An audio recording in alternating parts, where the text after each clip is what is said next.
செல்லும் பாதையிலே நம் கண்கள் சந்தித்து பல கதைகள் பேசி பாசமாய் வாழ்ந்த நாட்கள்.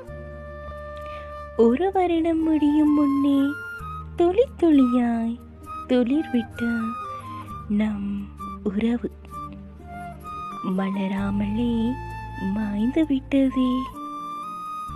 உன் நினைவுகள் வந்து வந்து போகும்போதே ஏனடா என் வாழ்வில் எதற்காய் வந்தாய் என ஏங்க வைத்து விட்டாயே. எல்லாம் விதியென கண்கள் குளமாகி வழிந்தோடும் கண்ணீரை யாரடா துடைப்பது?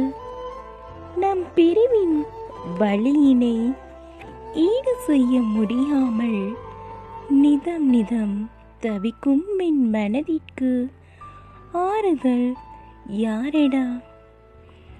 இனி ஒரு ஜென்மம் பிரிவொன்றை சந்தித்த உன் கண்கள் கலங்கும் போது என் நினைவுகள் உன்னை அரவணைக்கும்.